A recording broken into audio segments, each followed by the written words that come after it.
হয়েছে একজন বাইক চালক, এমন খবর পাওয়া গেছে সোমবার সাত সকালে। মূলত বলে রাখি যে চুরিলামের বনকুমারী এলাকা থেকে এই ঘটনা উঠে আসছে এবং সড়ক দুর্ঘটনা হয়েছে জাতীয় সড়কে। সোমবার এই মর্মান্তিক খবর পাওয়ার পর চাঞ্চল্য ছড়িয়েছে গোটা এলাকায়। বাইকের মুখোমুখি সংঘর্ষ হয়েছে, বাইক আরোহী রাস্তার উপর ছিটকে পড়ে যান।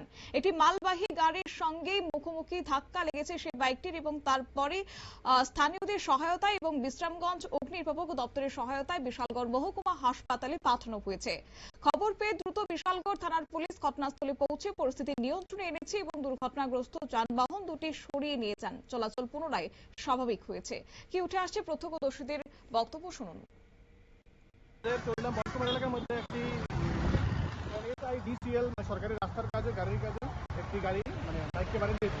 বাইকগুলো খুব গুরুতর আহত হয়েছে ও দুইটা পায়ে ভেঙে গেছে। এখন ওকে নিয়ে যাওয়া হয়েছে বিশালগড় হসপিটালে। কিভাবে পাঠিয়েছেন উদ্ধার করে?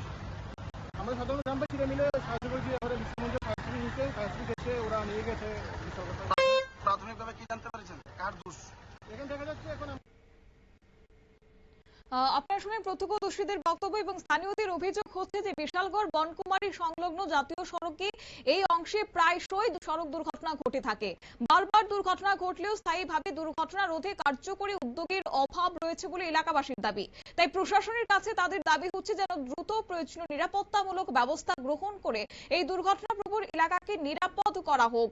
আপাতত আহত ব্যক্তির চিকিৎসা চলছে। বর্তমানে গোটা ঘটনার তদন্ত শুরু করেছে বিশালগড় থানার পুলিশ। তবে ভবিষ্যতে এই দুর্ঘটনা নিয়ন্ত্রণে আনতে ট্রাফিক দপ্তর আদৌ কার্যকরী পদক্ষেপ গ্রহণ করে কিনা সেদিকেই তাকিয়ে রয়েছে সংশ্লিষ্ট এলাকার বাসিন্দারা। নিয়ে নিচ্ছি ছোট্ট একটি বিজ্ঞাপন বিরতি, সঙ্গে থাকুন।